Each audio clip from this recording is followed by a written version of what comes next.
네, 오늘은 예수님께서 부활하신 너무나도 기쁘고 감사한 주일입니다. 우리 다시 한번 옆에 있는 분들과 인사할까요? 해피 이스터, 해피 이스터.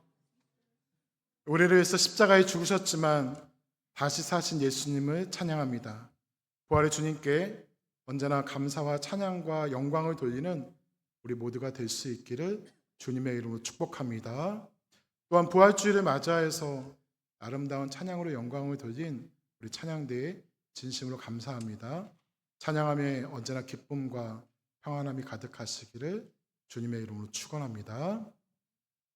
대한민국 역사에서 그 교회 장로님이셨던 분이 대통령이 된 것이 3번 있었습니다.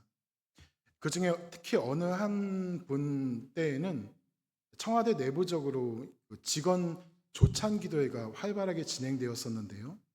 목사님들이 많이 계시니까 한 분씩 방문하는 것이 아니라 그룹으로 사회, 기도, 설교, 축도 이런 식으로 여러 목사님들이 순서를 맡으셔서 방문하시는 경우가 더러 있었습니다. 저희 아버지도 어느 날 다른 목사님들과 함께 청와대에 다녀오신 적이 있었는데요. 다녀오신 다음 날 제가 아버지께 잘 다녀오셨냐고 여쭤보았습니다. 아버지는 청와대 어디에서 예배를 드렸고 대통령과 어떠한 담소를 나누었고 또 끝나고 어떠한 음식을 드셨는지 예배 분위기는 어땠는지 청와대 분위기는 어땠는지 자세하게 말씀해 주셨어요. 그리고 이제 모든 순서가 끝나고 집으로 가는데 다 같이 타고 갔던 차가 문제가 생겨서 청와대에서 제공하는 차를 나눠 타고 집으로 출발하셨다라고 말씀하시더라고요. 저희가 그때는 이제 서울 강서구 쪽에 살았었는데요. 그런데 저희 아버지가 탄 차가 집 방향으로 가지 않고 이상한 곳으로 가더래요. 그래서 운전하시는 분에게 여기는 우리 집 가는 방향이 아닌데요 라고 말했더니 옆에 조수석에 있던 사람이 두 분 목사님은 나하고 따로 갈 데가 있으니까 조용히 계시라고 조용히 계시라고 아주 차가운 말투로 대답을 하였다고 합니다. 그렇게 어디론가 가서 어느 허름한 건물로 들어가게 되었고 아버지와 다른 한 분을 어느 방으로 데리고 갔습니다. 그리고 그 조수석에 탔던 분이 우리가 오늘 기도에서 목사님들을 보니까 하시는 행동과 말이 좀 수상하다고. 그래서 수상하다는 생각이 들어서 조사를 좀 해야겠다면서 강압적인 어투로 질문을 하고 진술서를 쓰라고 해서 너무 힘들고 겁이 났었다고 그렇게 말씀하시더라고요. 이거 정말 큰일 날 뻔 하셨다고, 뭐 무슨 큰 오해가 있었던 것 같다고, 막 그렇게 이야기를 하다가 보니까 좀 이상한 거예요. 그런데 아버지, 그런데 들어가면 쉽게 나오기 어렵다던데 어떻게 나오셨어요? 조사 다 하고 그 사람들이 순수인이 풀어줬어요? 라고 물어봤더니 아버지께서 하시는 말씀이 그거 꿈이야. 웃으셔야 되는데. 그거 꿈이야.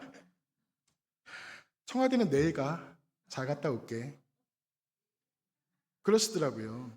제가 청와대 다녀오셨다고 날짜를 착각해서 물어본 것인데 그런 줄 알고 갔다 온 척하고 거기에 장난을 치신 거였어요. 속았지만 그래도 그러한 속음은 괜찮다고 생각되었던 기억이 있었는데요. 혹시 여러분도 그런 적 있으시지 않으십니까? 누군가의 말을 철석같이 믿었는데 알고 보니까 다 거짓말이었어요. 특히 약 파는 사람들이 만병통치약처럼 선전하면서 한 약을 믿고 사서 먹었는데 그것이 가짜라면 참 허탈하고 배신감이 들 것 같습니다. 몸이 아프신 분들은 더더욱 그러시겠죠. 영화나 드라마 같은 거 보면 그런 설정 많이 나오잖아요. 내가 알고 있었던 그 사실이 아니었고, 내가 알고 있던 사람이 그 사람이 아니었다는, 진실이 다 왜곡된 것을 볼 때가 있죠. 분명히 진짜다라고 생각했던 것이 알고 보니 가짜였고, 그래서 사람들에게 배신당하고 당혹스러운 일을 경험한 적이 있지 않으십니까? 여러분, 우리는 믿음이 있는 사람입니다. 믿음을 받은 사람입니다. 특별히 우리는 예수님을 믿는, 예수님의 부활을 믿는 사람이죠. 부활의 기쁜 소식을 받은 사람입니다. 예수님께서 우리를 위해서 십자가에 죽으셨지만 다시 살아나셨음을 우리는 확실하게 믿습니다. 아멘이시죠? 이 믿음에서 우리의 신앙이 출발하고, 이 믿음에서 우리의 교회가 세워졌고, 이 믿음에서 나의 구원의 여정이 시작되는 것입니다. 그런데 여러분, 만약에 이것이 거짓이라면, 부활의 진리가 사실은 가짜였다면 우리는 세상에서 제일 불쌍한 사람이 되어버립니다. 우리가 분명하게 믿었던 것이 사실이 아니라 가짜였다면 말이죠.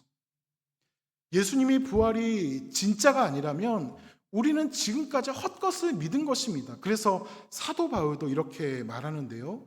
우리 고린도전서 15장 19절 말씀 같이 한번 읽어보겠습니다. 고린도전서 15장 19절입니다. 만일 그리스도 안에서 우리가 바란 것이 다만 이 세상의 삶뿐이면 모든 사람 가운데 우리가 더욱 불쌍한 자이니라. 아멘. 부활장이라고 불리는 이 고린도전서 15장에는 부활에 대한 확실한 증거들이 기록되어 있습니다. 바울은 부활을 증언하는 가운데 만약 우리의 삶이 지금 이 세상의 삶에서 끝난다면 우리는 매우 불쌍한 사람이 된다라고 말씀합니다. 부활을 믿고 있었는데 그 부활이 없어서 이 세상의 삶으로 끝나버리면 그러면 속아서 살았던 우리가 되는 것이고, 속아서 살았던 우리는 불쌍한 사람이라는 것입니다. 그래서 예수님이 다시 살아나지 않았다면, 부활이 없다면 우리가 전파하는 것도 헛것이요 우리의 믿음도 헛것이 된다고 말씀하죠. 그만큼 부활은 우리 그리스도인에게 가장 핵심입니다. 예수님의 부활은 거짓이 아니라 절대 확실입니다. 부활하는 것은 절대 진리입니다. 예수님의 부활은 분명한 진리라는 믿음이 우리 안에서 결코 흔들려서는 안 됩니다. 부활은 추상적인 문제가 아닙니다. 우리에게 실제적인 해답입니다.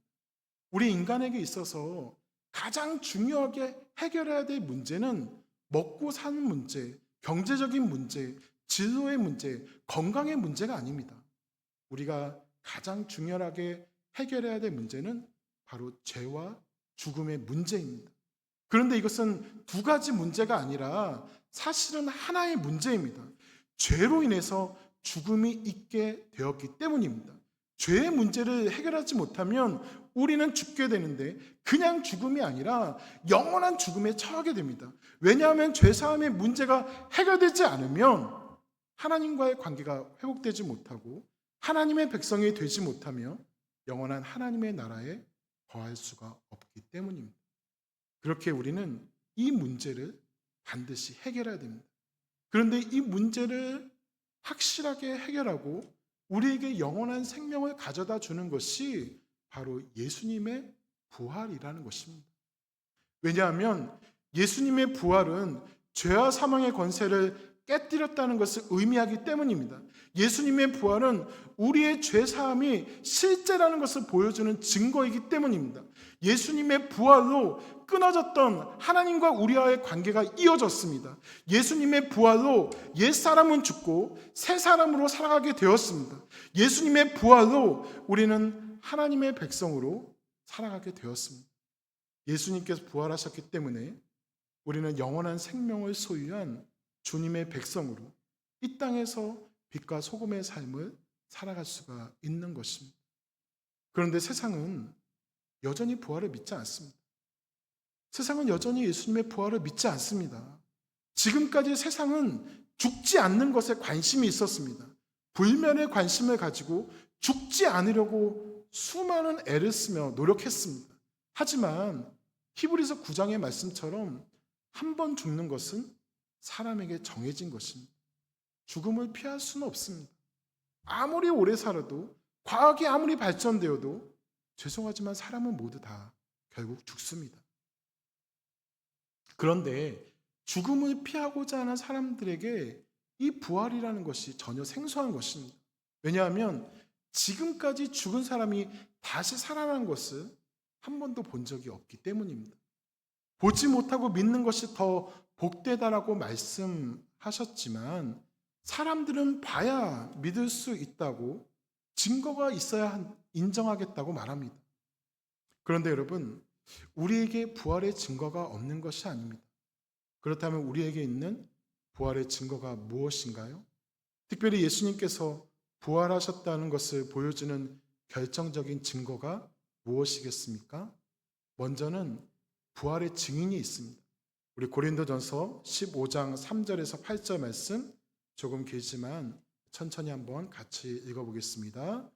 내가 받은 것을 먼저 너희에게 전하였노니 이는 성경대로 그리스도께서 우리 죄를 위하여 죽으시고 장사 지낸 바 되었다가 성경대로 사흘 만에 다시 살아나사 게바에게 보이시고 후에 12 제자에게와 그 후에 500여 형제에게 일시에 보이셨나니 그 중에 지금까지 대다수는 살아있고 어떤 사람은 잠들었으며 그 후에 야고보에게 보이셨으며 그 후에 모든 사도에게와 맨 나중에 만삭되지 못하여 난 자 같은 내게도 보이셨느니라. 아멘. 예수님께서 부활하셨다는 것을 본 사람은 한두 명이 아닙니다. 수많은 사람들이 보았습니다. 2000년 전에 본 것을 어떻게 믿느냐라고 말하는 사람도 있겠지만 그들의 목격은 분명한 표력이 있습니다. 그 많은 사람들이 헛것을 본 것이 아닙니다. 베드로는 사도행전 2장 3절에서 예수님을 하나님께서 살리시고 우리는 이 모든 일의 증인이다라고 분명하게 말합니다. 또한 그들은 예수님의 죽음과 부활을 보았을 뿐만 아니라 사도행전 1장에서는 예수님의 승천하심도 보았습니다. 부활이 없다면 어떻게 하늘로 올라가심이 있겠습니까? 예수님께서 하늘로 올라가신 것을 본 사람도 120명이나 되었습니다. 그리고 예수님의 부활은 그들의 삶을 완전히 바꾸어 놓았습니다.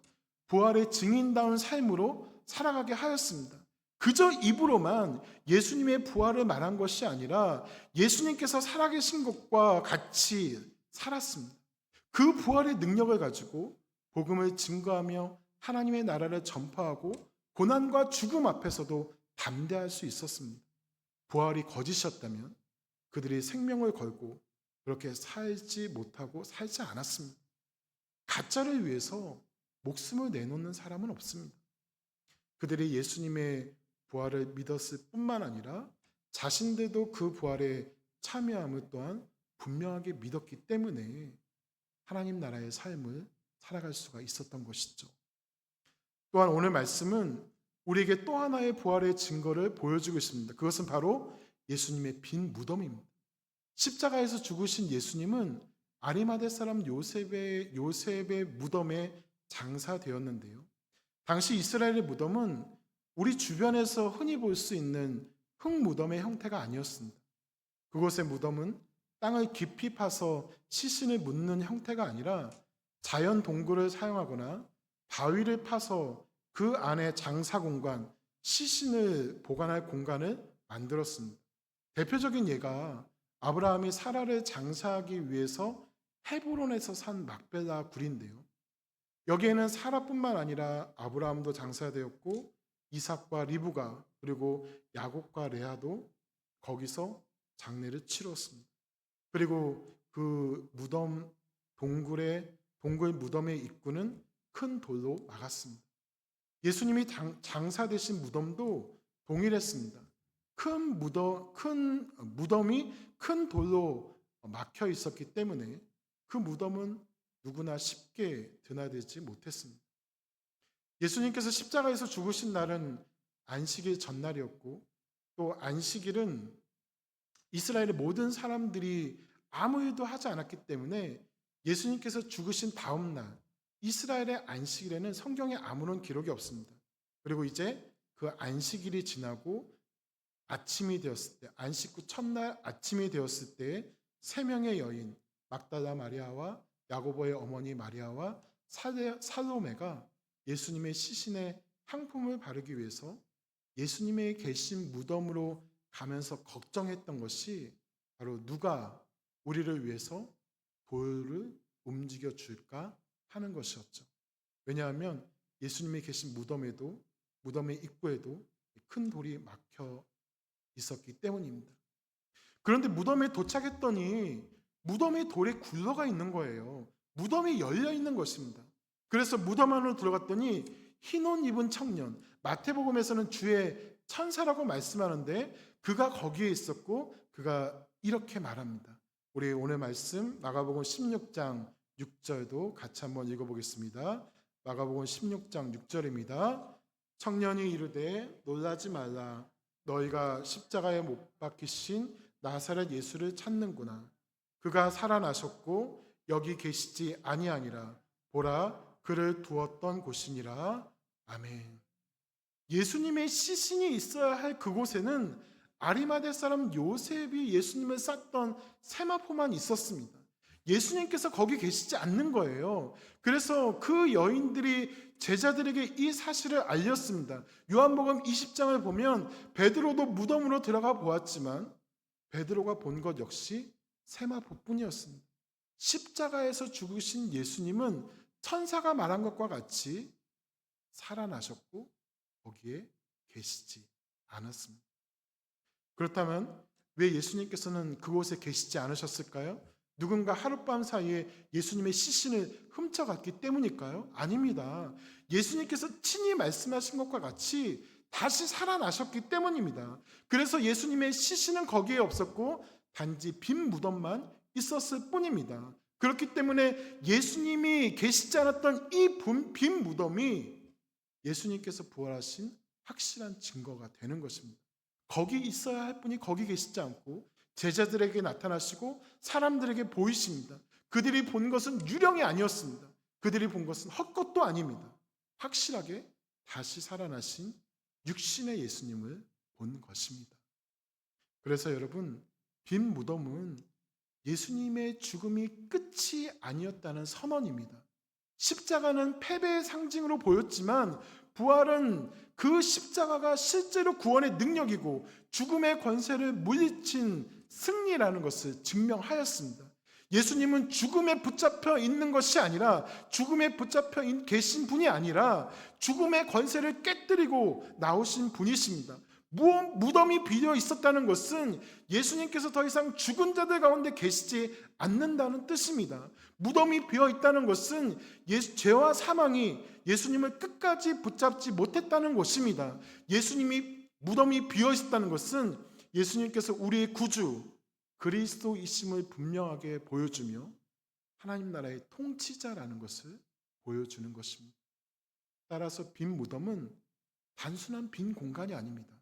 그것은 승리의 표지입니다.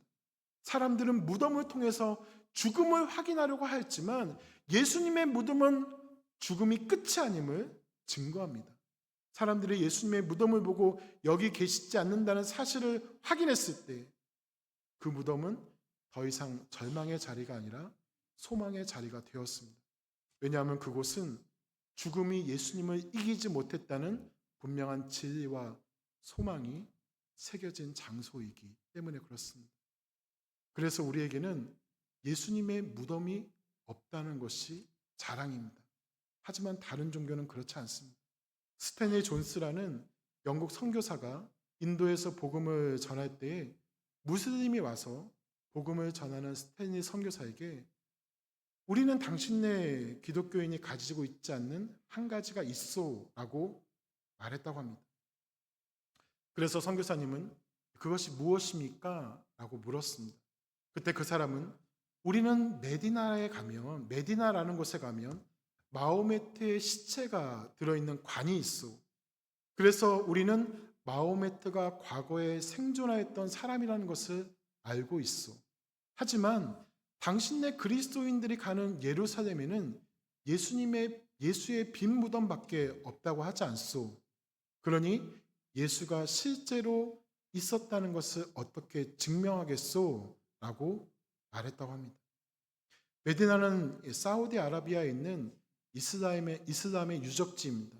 무슬림들은 이곳을 마호메트가 계시를 받았다고 하는 메카만큼 성지로 여기고 있고, 매년 라마단이라는 이 무슬림들의 금식 기간이 되면 수많은 순례자들이 메디나를 방문하고 참배하고 있다고 하는데요. 무슬림의 말을 들은 이 스탠리 선교사는 이렇게 대답을 합니다. 잘 지적해 주어서 고맙습니다. 선생님의 말대로 그것은 사실입니다. 그러나 그것이 우리 기독교가 이슬람과 다른 점입니다. 예수님께서 부활하셨기 때문에 우리에게는 빈 무덤밖에 없는 것입니다. 사랑하는 여러분, 세상의 모든 종교는 그들의 창시자의 무덤을 자랑합니다. 이 세상에 이름을 떨친 사람들도 그들이 묻힌 무덤을 자랑합니다. 무슬림은 메디나에 있는 화려하고 웅장한 그들의 선지자 마호메트의 무덤을 자랑하고, 불교도들은 석가모니의 사리를 자랑합니다. 이집트 사람들은 바로왕의 무덤인 거대한 피라미드를 자랑하고, 인도 사람들은 대리석으로 화려하게 지은 묘지 타지마할을 자랑합니다.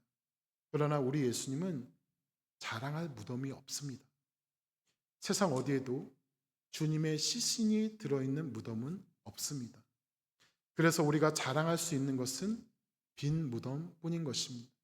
왜냐하면 예수님은 사망 권세를 깨뜨리고 사흘 만에 부활하셔서 무덤 밖으로 분명히 나오셨기 때문입니다. 그러므로 우리는 죽은 자를 믿는 것이 아니라 살아계신 예수님을 믿는 줄로 믿으시기를 바랍니다. 죽을 수밖에 없는, 죽음이 확정된 인간을 믿고 따르는 종교가 아니라 부활하시고 영원히 살아계신 예수님을 믿는 것이 바로 우리들이고, 우리도 부활의 은혜를 누리게 되는 것이죠. 여러분 반드시 기억하시기를 바랍니다. 예수님의 빈 무덤은 곧 부활의 확증입니다. 그 무덤은 끝났다는 절망의 자리가 아니라 살아났다는 승리의 자리입니다.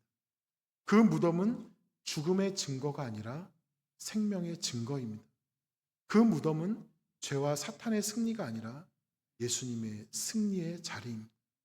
예수님께서는 죽은 자 가운데서 살아나셔서 잠자는 자들의 첫 열매가 되셨고, 우리도 부활에 동참하게 되는 하나님의 자녀가 되게 하셨습니다. 영원한 죽음에 소망 없이 살아가는 존재가 아니라 하나님의 백성으로 영생을 누리며 주님 앞에서 살아가게 하신 것을 감사하는 우리 모두가 될 수 있기를 주님의 이름으로 축원합니다. 그렇다면 이제 부활을 확실하게 믿는 우리들은 무엇을 해야 할까요?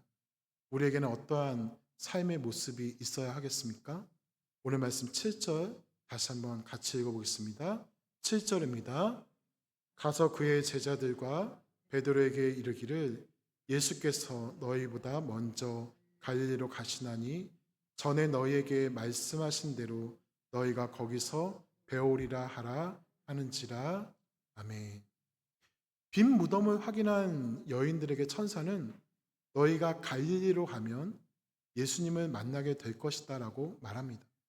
그리고 마태복음 28장 10절에도 보면 천사의 말을 듣고 제자에게 가는 이 여인들에게 부활하신 예수님께서 나타나셔서 가서 내 형제들에게 갈릴리로 가라 하라. 거기서 나를 보게 될 것이다 라고 말씀하십니다. 우리 주님이 부활하신 것을 보았다면, 부활하신 예수님을 만났다면 이제 갈릴리로 가라고 말씀하신 것입니다. 그렇다면 예수님은 왜 갈릴리로 가라고 말씀하셨을까요? 성전이 있는 예루살렘으로 가라고 하신 것이 아니고 복음을 증거하기 위해서, 부활을 증거하기 위해서 세계의 중심인 로마로 가라고 하신 것도 아닙니다. 도시와 화려한 곳으로 가라고 하신 것도 아니고 왜 변두리이며 소외된 지역인 갈릴리로 가라고 하신 것일까요? 그것은 갈릴리가 주는 의미가 있기 때문입니다. 갈릴리는 예수님의 제자들이 어릴 때부터 기쁨과 슬픔을 느끼며 살았던 곳입니다. 갈릴리는 먹고 살기 위해서 치열하게 경쟁하며 고기를 잡았던 곳입니다. 갈릴리는 의견 차이로 가족들과 갈등했던 곳이요, 보기 싫은 이웃이 있다고 할지라도 매일 만나야 하는 곳이고, 어릴 적부터 모든 것을 다 알고 있는 친구들이 있는 곳. 이 갈릴리는 바로 그들의 삶의 현장이었습니다. 부활하신 예수님께서 제자들에게 갈릴리로 가라라고 말씀하신 것은 나의 삶의 현장에서부터 새롭게 다시 시작하라는 것입니다. 내게 지금 주어진 삶의 현장부터 부활의 삶을 잘 살아가고 예수님을 믿는 자의 삶을 살아가야 한다는 것입니다. 그리고 갈릴리는 제자들이 처음으로 주님을 만났던 곳입니다. 주님을 위해서 무언가 결단을 했던 곳이고 그들의 꿈과 비전을 발견했던 곳입니다. 부활하신 예수님께서는 당신을 배신하고 자신들도 죽음을 당할까 두려워서 문을 꼭꼭 닫고 그 안에서 숨어지는 제자들에게 갈릴리로 가라고 말씀하시면서 잃었던 신앙과 사명과 비전을 다시 찾으라고 말씀하시는 것입니다. 예전에 품었던 그 구원의 감격과 첫사랑의 열정을 다시 회복하라는 것입니다. 또한 갈릴리로 가서 부활의 소식을 전하라는 것입니다. 멀리 가서 전하기 전에 먼저 갈릴리로 가서 내 삶의 현장에서 주님께서 사망 권세를 깨뜨리시고 부활하신 소식을 전하라는 것이죠. 그런데 여러분, 예수님께서는 저와 여러분에게도 갈릴리로 가라고, 너의 갈릴리로 가라고 말씀하십니다. 사망 권세를 깨뜨리신 예수님, 부활하신 예수님께서 우리의 갈릴리로 가라고 말씀하십니다. 나의 갈릴리에서 부활하신 주님과 다시 시작하기를 원하십니다. 무너졌던 신앙의 깊이를 회복하시기를 바랍니다. 그곳에서 말씀을 통해서 주님의 뜻대로 다시금 살아가시기를 힘쓰시기를 바랍니다. 가족들을 더욱 사랑하고 부모님과 자녀들을 위해서 더 열심히 기도하시기를 바랍니다. 닫았던 입술과 마음을 열고 뜨겁게 하나님을 찬양했던 옛사랑을 회복하시기를 바랍니다. 피곤하다고 멈췄던 수고와 헌신의 손길을 다시금 세우시기를 바랍니다. 우리의 갈릴리에서 부활의 주님과 다시 일어나서 하나님의 자녀로 온전히 살아갈 수 있기를 결단하는 마음의 고백이 우리들 가운데 있기를 도전합니다. 성령의 능력과 인도하심으로 부활의 주님과 함께 살아가는 믿음의 모습이 저와 여러분에게 충만하기를 주님의 이름으로 축원합니다. 말씀을 정리하겠습니다. 사랑하는 여러분, 절기는 1년에 한 번씩 꼭 돌아옵니다. 아무리 귀한 절기라고 하더라도 부활주일이 1년에 2번 있지는 않습니다. 매년 돌아오는 절기마다 하나님께서는 때에 맞는 은혜를 주시고 깨달음을 주시고 믿음의 진보를 이루어 주십니다. 그러면 올해 부활주일을 통해서 우리가 분명하게 기억하고 깨달아야 될 것은 무엇일까요? 언제나 그렇듯이 예수님의 부활은 역사적 사실이며 예수님의 부활은 영원한 진리이며 예수님의 부활은 우리의 영원한 소망이자 분명한 믿음이라는 것입니다. 여러분, 우리도 수많은 부활의 증인 중에 하나입니다. 우리 역시 부활의 예수님을 만나고 영접한 사람들이지 않습니까? 우리를 위해서 이 땅에 오신 예수님께서 우리에게 부활의 소망을 주셨습니다.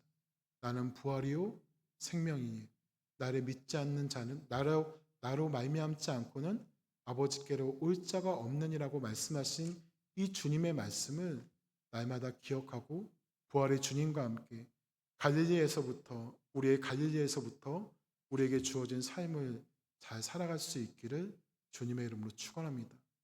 험한 세상을 살아갔지만 날마다 부활의 소망을 가지고 하나님 나라를 누리며 살아가는 우리 모두에게 하나님의 은혜와 축복이 더욱더 충만하기를 주님의 이름으로 축원합니다. 자, 우리 함께 잠시 기도했으면 좋겠습니다.